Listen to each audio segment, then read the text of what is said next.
Hello everyone, nubkeks here, welcome back to Nub Star Rail. I didn't plan to pull for this character initially.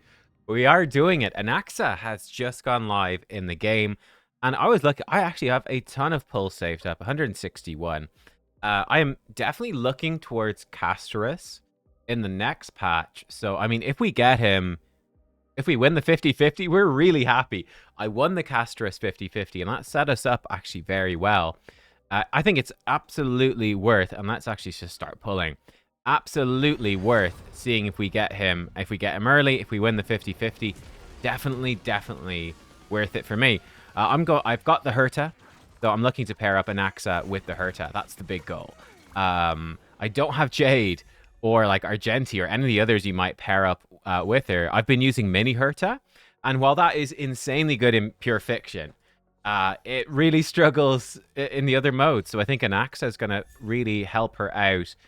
We could use Serval, of course, but I don't really like Serval, to be honest. And she's obviously not going to be as good as Anaxa either.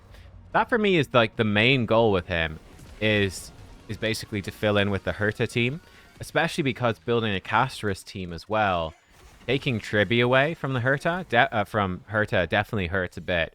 I mean, either way, if we're running not Remembrance Trailblazer, who's quite single target boosting on Big Herta. If we're running Tribi, in fact, and if we're running Ron May or actually got an Eidolon, Don Hung, we don't have him finished. Yeah, if we're running Ron May or Tribi or Robin, whoever, Mini Herta certainly benefits, but again, in the modes where she's bad, so i.e. she's good. She's good in certain apocalyptic shadows and MOC. Like, she's pretty good against the Scarab, for example. But yeah, she's going to struggle against other stuff. So that's for the goal. You can, of course, run Anaxa solo as well, like Hyper Carry. And we might do that. Another Don Hung Eidolon. Okay.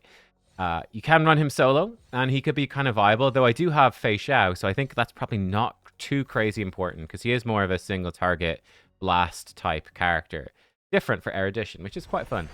Yeah, that's sort of what's going on there. That's what's going on there. Oh, will it come? Will it come soon? Let's see. Did we use up all the luck for Castorus? But I'm not too pushed about Finon. I've heard he might be physical destruction, so I'd love to just use Yoon Lee instead if possible. But of course, we know how this game works, which is it's all about shilling for the new characters, giving them buffs in the endgame modes to enhance them. And it's really difficult to keep up with older characters, you know? Like, you're just better off pulling for the new ones. It's one of the only reasons I'm a little bit maybe put off about pulling for Anaxa is... Now I've got Castorus, Herta, and him. At least he is to be paired up with the Herta. But I think pulling too many damage characters altogether can be kind of bad because, you know, a couple of modern damage characters, and you can probably start smashing through some of the endgame modes. And right, you pick up a character like Tribi, and you're golden. So I feel like going too deep on too many pulls all clumped together can kind of hurt, because again, they will ultimately just be power crept. There'll be new mode shilling for new characters, and that puts you a bit behind, you know? If you can clear the endgame modes, you're probably better off saving for a while and going for the next meta, the next level of power creep, because power creep's so insane. Maybe we'll change when we get some of the buffs, right? Like they've talked about buffing some of these old characters. That could actually change things up. But I do feel like it's kind of needed. I do. How many Eidolons am I missing for this character? I guess I've never ever pulled on a banner where he's in. This is, I think, 70 pulls here today. We know no 5-star here, so we're going certainly to 80 for the first one. I think I'll probably go the whole way and just get him if we don't. I think. It could take more than the 160 pulls I have. That would be super unlucky. That would really screw us up. Because Hyacinth, again, I think is going to be so good with Castorus, and we've got her other characters. Obviously, it would just be getting whatever the replacement for Remembrance Trailblazer probably comes at the end. But I mean, even at that point, she's probably going to fall off a good bit. Here we go. This should be... Yes, here we go. This should be it. Like, how much do you use Firefly now? You still use her a little bit if you got her BIS team, but compared to when Firefly first came out and she's used constantly, not so much. If we lose, I take a blade. What? I have magical powers. I have magical powers. Okay, we got a blade. That's a... how, how did I do that? Hopefully I will bless your pulse as well. That's incredible. I'm happy enough with that loss. That's a limited character. I like Blade a lot. I think he's just cool. And Memories of the Past is actually useful. Okay, and we got him early enough in that 10 pull. So at least we're building up towards Pity again, which is good. Let's see. Hopefully we get this soon. I'm gonna keep going. I'm gonna get Anaxa. I think it's worthwhile. I think he's gonna be super good with the Herta. Again, funny enough, right? Blade is getting buffed. Maybe Blade is really gonna want Hyacinth. I don't know. Yeah, that's the one thing to watch out for, because I do like Blade. But we also got potentially after his buff another good wind damage dealer. Potentially. We'll see. But I think we've got the monthly reset coming up. I still have a few Stellar Jade left to grab from Pure Fiction. I need to do a Pure Fiction video. But yeah, Blade. I gotta level up Blade now. That's super cool. I just think Blade is cool. I know he's not particularly strong. I really hope they give him a substantial buff. I think he is one of the coolest characters. And I do think like the tanky follow-up HP playstyle is actually pretty fun. I will say, it's one of the weirder things about coming into this, sort of expecting Remembrance and, you know, especially with Sunday, that Amphorius was going to be the summon meta. Oh, is this it? No, I thought it was. Don't think it is.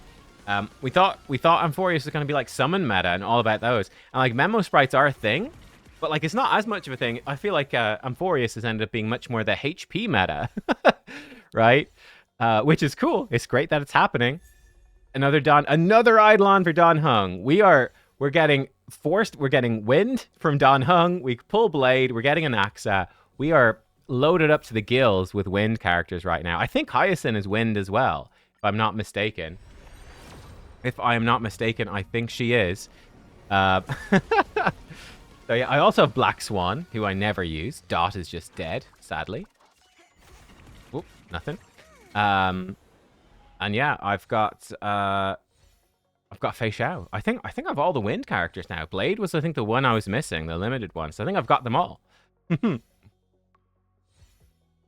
yeah, losing to a Blade, I can live with that. I can live to losing to a Blade. That's fine with me. Our Celestial Invitation, by the way, in case you guys don't know, it's like this. I still don't have Welt, and Fu Xuan is in there, and obviously Zila. So it would be most fun to get something I don't own. If we were... Well, obviously we can't lose the 50-50 again, unless we pull multiple in the same pull. I believe Anaxa's Eidolons kind of suck. He does have the Light Cone that we got from the event. That's pretty good for him. So free Light Cone, event Light Cone, that's good. It's nice, and I think makes him pretty free-to-play friendly. E0, event Light Cone, and bam, you've got yourself a character that's actually good in hyper carry. He's good as a sub DPS for the Herta. He's got good potential. I think he'd be a bit of a tough sell if you didn't have the Herta, but still totally viable. Still very much viable, but a bit of a tougher sell. And yeah, something I would also suspect there will be more characters to synergize with the Herta in the future, but it might be very far away. That would be my concern. I would for sure expect Screwlum, but again, that could be, like I said, very, very far away. Hopefully we get this. We're running out of pulls. We are definitely running out of pulls. So hopefully we do get him. It would be sad to go all this way and not to get him. We've got 21 left. We have picked up, obviously, from pulling some duplicates, 4 stars. We should have a few extra pulls. But we could get unlucky and get nothing. It's possible. It would be unlucky, but it's possible. Another Moza. Moza's good too, but again, oh, Boundless Choreo, that's new. I can't remember who that's used for. It's Nihility. I guess it's an Acheron Light Cone. She's on it. Dunno.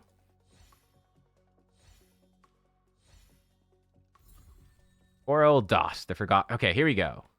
10 pull. I probably should have done these one by one. There it is. There it is. There it is. This should be him. Now the question though, did we get more than one? Do we have multiple 5 stars in the same pull? It is possible. And also, how early do we get them in the pulls? Straight away. Anaxa, straight away. Now, funny enough, if we were to get another 5-star, we'd actually want to lose the 50-50 so that we'd have the 50-50 charged up for the next time. Ooh, it's Don Hung. Will there be another 5-star? Not looking likely. No, and no. We did get him early, so again, we've built up 9 pulls. So we sort of have 10 pulls towards the next 50-50, but there we go. I don't think I've got any normal ones to pull. I just sort of pull those. You never get anything.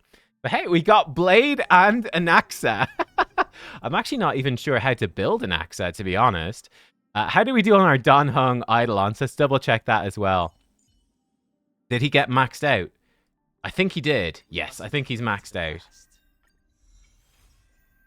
Max him out. There we are. I don't think he's ever going to be used, sadly, which is a bummer because I love the character. I think I've heard that they might change his voice actor, which I think, again, is actually pretty disappointing, honestly. I really like the voice actor. You know, I think what we could actually do, I think we can remove Black Swan, demote her. We'll just keep characters we actually use, marked as favorite, I think is the way to go. Kafka, until you get buffed. I love Kafka as a character, but I think she's getting demoted as well. I think we can safely demote Tingyun as well. And probably we can demote March 7th. Don't need her up here at the top, unfortunately. But yeah, there we go. Anaxa is new and Blade is new. I think Blade has an event light cone too, if I'm not mistaken. Yeah, he does. Moth to the Flame. What's it called? Ninja Record Sound Hunt. S5, 24% max HP. When losing or restoring HP, get 36% crit damage. Great. I think that's probably the way to go. He could probably also use on the Fall of an Eon, but I think they're removing his attack scaling, so not that relevant. What's this? Attack? Yeah, no. A Secret Vow? 40% damage. HP percentage is equal to or higher. That could be good as well. I'm presuming that this one is his best one. We'll have to level it up. But it's S5, so there we go. We've got him. What sort of build does he? I mean, I presume he actually uses the new set. I would assume. Yeah, I think high use rate. I think he probably uses the new set. I'm gonna be honest with you. I think he probably goes with like Castros type build. Maybe not the Quantum set, but he probably uses the Yeah, I don't think he probably uses that one, though the basic attack is nice. I think he probably uses this. More max HP and then getting more crit damage. He doesn't have a memo sprite, but I think that still might be the way to go. So I'll have to look into that. I've been farming that domain anyway. For Anaxa, again, I'm also not sure with him, but we've pulled 2 characters today with event light cones. Hey, I've leveled his event light cone up already.